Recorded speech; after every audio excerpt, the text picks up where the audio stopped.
Olá, meus caros. Aqui é o Corvo, e hoje venho para trazer a vocês mais um evento, e agora do penúltimo capítulo do livro Tempo de Tempestade, que foi o último escrito pelo Sapkowski para a série The Witcher, um spin-off. Para quem ainda não está ciente, para acompanhar a história, basta acessar o Discord aí, na descrição do vídeo, juntar-se a nós e apreciar o capítulo que aqui está sendo abordado na íntegra. Lembrando que esse evento dura apenas 48 horas, então, portanto, sejam ágeis. Dê uma passadinha lá no Discord, aprecie o capítulo conosco e depois você volta aqui, porque a partir desse momento, com certeza o que virá adiante será uma série de spoilers. Ok, meus caros? Pois bem, uma das perguntas pertinentes em relação a esse livro, com certeza, se pode ser o seu próprio título, né? O questionamento do seu título, Tempo de Tempestade. Por que diabos esse título? Muitos leitores podem se perguntar, pelo menos aqueles mais literais, em relação a termos e nomes, ou menos metafóricos, podem se perguntar, Tempo de Tempestade, mas onde estão as tempestades? Bem, esse penúltimo capítulo, muito curtinho, aliás, ele é bem breve. Digamos que no plano físico, e apenas no físico, ele justifica o seu nome, né? Basicamente o que acontece logo após os eventos, né, que aconteciam em Carrick, após o casamento, né, ou o quase casamento real, acabou que houve um, né, não aquele que se esperava. Mas após aqueles eventos acontece realmente uma tempestade na cidade de Carrick. E uma coisa que eu achei interessante nesse capítulo é que, embora tenha sido uma tempestade, ela foi muito característica de uma típica tempestade, uma típica calamidade ambiental que não se espera que vá acontecer. E quando acontece, ela vem, arrebenta com tudo, sem sinais, sem avisar, vem com aquela força gigantesca e demonstra, impõe a força da natureza. A natureza nos lembra o quanto ela é soberana em relação a nós, né? Reflexões muito pertinentes serem pensadas, principalmente no atual momento que nós vivemos. Mas em relação à descrição, Jaskier, Geralt, Litany e Mosaic estavam andando, saindo dos eventos anteriores e passando por Carrick. E Jaskier observa algumas ratazanas fugindo, o que é muito comum, né? Essa sensibilidade que alguns animais têm em relação a alguns fenômenos naturais que irão acontecer. O instinto de sobrevivência dos animais, né? Para alguns deles, o termômetro, né, esse radar para fenômenos naturais que se avizinham, eles são muito aflorados.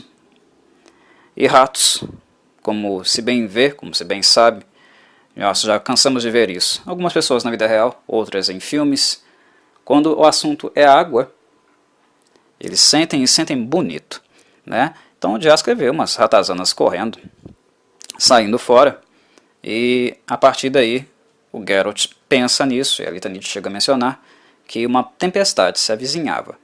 Mas o céu estava bonito, claro, sem nenhum indício de destruição a seguir. E, como eu havia falado, calamidades, grandes calamidades, não necessariamente avisam, né? Não necessariamente informam-nos com antecedência. Mesmo que existem geólogos, né, profissionais que trabalham realmente com o tempo e esses tipos de fenômenos,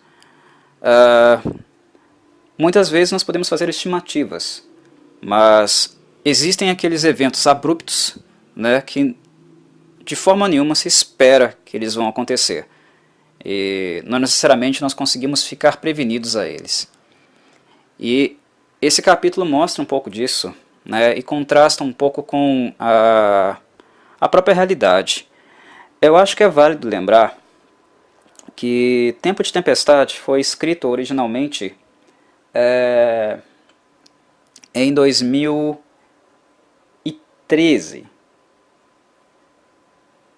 E 2 anos antes, houve um episódio no mundo, se vocês se recordam bem, que foi o sismo e tsunami de Tohoku, lá no Japão, em 2011.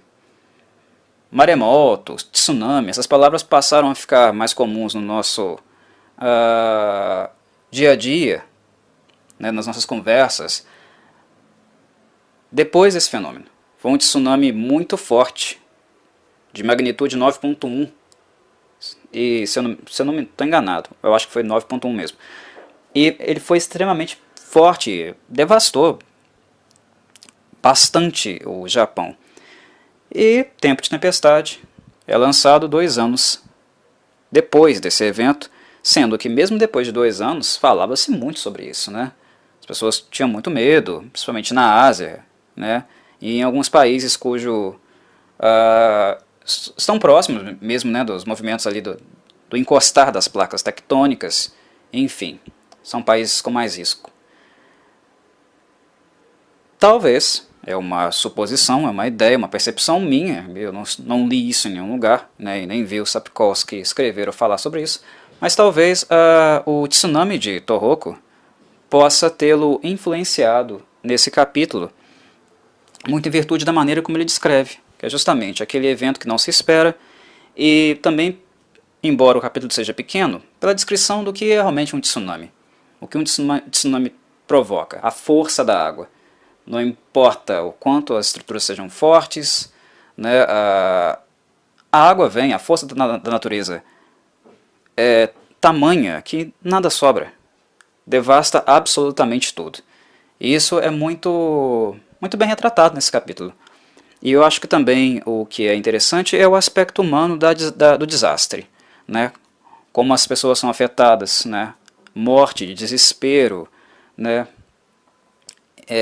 Digamos que o aspecto mais humano e comportamental, né, de um fenômeno também é retratado pelo Sapkowski aqui.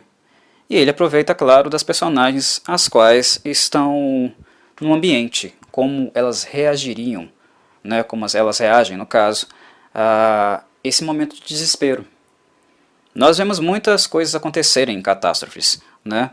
Pessoas se ajudando, se apoiando, muitas sofrendo e perdendo parentes, né, pessoas próximas, queridas, vendo outras pessoas que não são próximas, mas sendo devastadas, levadas pela água.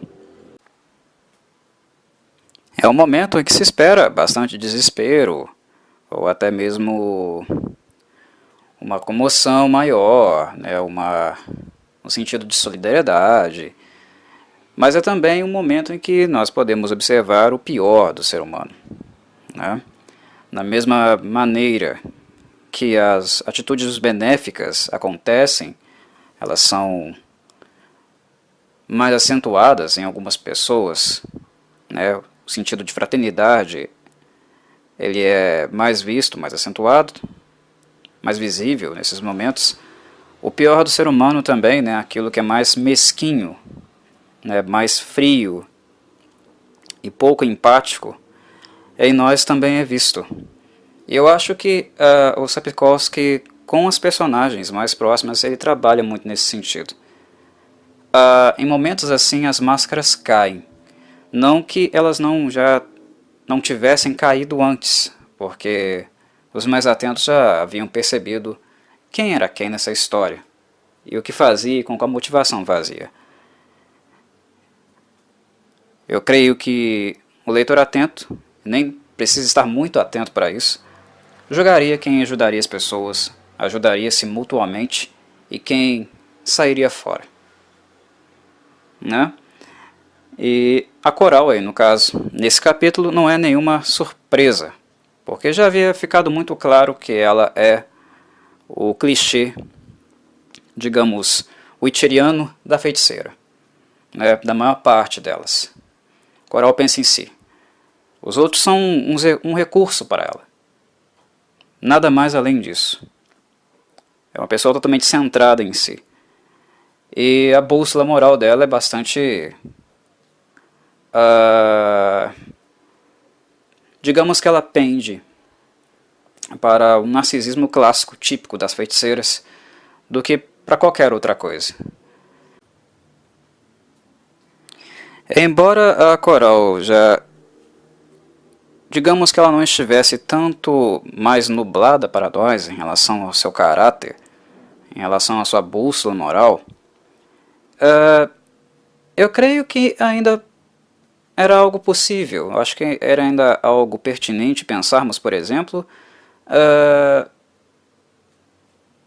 em algo minimamente ético em relação a ela, no que tange a arte dela, no caso, né? Embora o caráter dela seja questionável, como da maioria das feiticeiras, muito pragmáticas, e que só pensam ou no capítulo ou nelas próprias, né? Querendo ou não, talvez o fato do que ela faz e qual é a especialidade dela, no caso, né, que é a medicina, turvasse, nublasse um pouco as nossas percepções em relação a quem essa feiticeira é, né?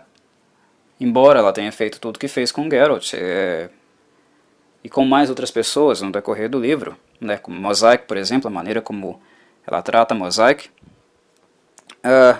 talvez ainda pudesse haver aquela pouca, baixíssima porcentagem de nossa, mas ela é uma médica, né, então ela faz algo produtivo para a sociedade, ela salva pessoas, né, enfim, talvez pudesse haver aí uma parcela de, digamos, um bom olhar, né, uma boa avaliação para a Coral.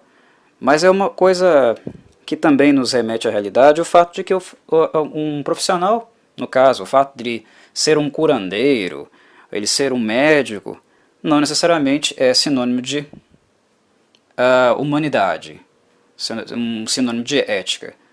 Nós temos médicos que são pessoas maravilhosas, humanizadas, muito sensíveis com a dor do outro, que enxergam a pessoa, um outro, um ser, e tem aqueles médicos que vê ali um fígado, um pulmão, um estômago, né, uma cirurgia, um número, ou apenas um aporte financeiro, mas nada além disso, né? Então, o que se faz, né, o ofício não necessariamente é pré-requisito, né, para um caráter. O que nós fazemos, né, o nosso ofício não define o nosso caráter. Necessariamente não, né? Mas é como nos colocamos nesse ofício e na relação com o outro que diz basicamente quem nós somos. E Coral, se alguém tinha alguma dúvida em relação a ela, e ao caráter e a postura dela, nesse capítulo eu acho que acabou-se. Já não se tem mais dúvida alguma a respeito de quem ela é, do que ela fez, por que ela fez. E em relação à medicina, por que ela pratica o que pratica. Como pratica. Não há mais margem para dúvida. E o que é revoltante, né? Porque várias pessoas morrendo, Geralt, Mosaic, outras pessoas ali envolvidas na cena, né, que estavam sofrendo com o tsunami, né, com a tempestade que caiu sobre Carrick, todos tentando se ajudar, desesperados, e ela simplesmente, puf, teleporta. E depois volta como se nada tivesse acontecido. Trouxe minha maleta de primeiros socorros. Faça-me favor, né? Enfim. As coisas têm um limite, né? E para suportar certas coisas, realmente não dá. Tudo tem limite, né? E ali, até o próprio limite da Mosaic, que era torturada, tratada como uma cachorra, né? Um animal de estimação que, é claro, né? Para aqueles que amam os animais, eles são membros da família, mas no caso da Mosaic era uma cachorra, como se fosse um bichinho de estimação, né? Uma escrava, digamos, da Coral. Até para ela, deu. Não, chega. Não aguento mais. Desisto disso aqui, não vale a pena. Chega. Até a própria Mosaic rompe com a coral. E o Geralt já estava rompido, rompe de vez, né? E o mais interessante, né? Não tão interessante assim, não, acho que não tão surpreendente, digamos. Não chega a ser surpreendente, mas é a forma também como a pessoa reage a isso, né? Como a coral reage. Ah, ok. Tá, tchau. Não faz diferença pra mim. É um pragmatismo, uma frieza absurda. É como se a pessoa não se envolvesse com nada. Ela não se simpatiza com nada, ela não é afetada por nada. Né? É de uma frieza assim, absurda. E eu creio que é uma coisa interessante de ter sido demonstrada nesse capítulo, né? Essa frieza também que nós vemos em alguns momentos. Em momentos que as pessoas se encontram necessitadas de ajuda, em situação de desespero, e como algumas pessoas têm a capacidade de ser profundamente miseráveis. E esse miserável eu estou falando no sentido moral. Como as pessoas são capazes de ser parasitas, aproveitadoras, desumanas, né? Eu acho que Coral é um exemplo disso. As grandes catástrofes têm sempre alguém querendo tirar vantagem do sofrimento alheio. Aqui, eu creio que isso fica retratado um pouco na figura de Coral. E também, claro, das pessoas que roubaram depois a espada do Geralt. Quando ele não estava olhando. O Jaskier ele não estava olhando para as espadas, para a capa dele, alguém foi lá e surrupiou. Eu acho isso bastante legal, assim, bem interessante na obra do Sapkowski. Esse contraste, esse retrato da realidade. Faz com que nos sintamos realmente lendo uma fantasia, uma narração, uma fantasia fantástica, né, mas em constante contato, intenso contato com a realidade e o que acontece com a realidade. E para quem realmente precisava disso, né, de um episódio assim para justificar o título, está justificado. Mas como último comentário, eu preciso dizer, né, que para o português o livro se chama Tempo de Tempestade, mas o nome original mesmo no polonês é Sezamburz. E Sezamburz significa temporada de tempestade. E digamos que esse livro, né, eu havia inclusive falado um pouco sobre isso no capítulo anterior, né, na análise do capítulo anterior, nas minhas impressões, que esse livro é merda atrás de merda, né? O Geralt está sempre se envolvendo em problemas, sempre a barra está sujando. É só treta, nada dá certo. E eu creio que o título original, Sezamburz, né, Season of Storms, né, temporada de tempestades, se justifica, na verdade, a partir daí. Não necessariamente precisaria ter ocorrido um tsunami, como aconteceu, mas onde tudo já está ruim, nunca é 100% assertivo dizer que nada que está ruim não possa piorar. Pode. E normalmente piora. Né? Então faltou aí um tsunami para fechar a tampa do caixão, como se diz, né? Mas Sezamburz é o livro como um todo. A tempestade, ela acontece o tempo todo, ela está caindo o tempo todo. Sobre Geralt. O tempo inteiro. É um livro que retrata um momento muito ruim da vida dele. Né? O momento lá que ele rompeu com a Yennefer, não tinha realmente muita ciência, muita noção do que ele faria a seguir. Né? E o livro até então, até aqui no seu penúltimo capítulo, né? Creio que retratou isso bastante bem, digamos assim. Né? Fez um bom serviço mostrando essa tempestuosidade. Para quem não é muito famoso, famoso não, né? Digamos, adepto do Geralt, né? Muito, não vê o Geralt com muitos bons olhos, né? O que eu acho bastante difícil, né? Para quem lê The Witcher, eu acho que se cria-se uma certa afeição pelo Geralt em algum momento ou outro, embora nós possamos fazer muitas críticas a ele. Mas aqueles que não gostam muito do personagem, é um prato cheio esse livro, né? Coitado do Geralt, coitado, cara. O bruxo ele realmente passa nesse livro aqui. Agora falta apenas um capítulo para terminar, não falta muito mais, apenas algumas páginas, será também um capítulo bem curtinho. A última referência literária que o autor produziu para a série, que eu acredito que ele irá retomar no futuro. De forma nenhuma é o fim dos livros. Imagino que Sapkowski ainda escreva alguma coisa mais nesse sentido. Até lá, veremos como o livro termina num próximo episódio. Abraço, meus caros.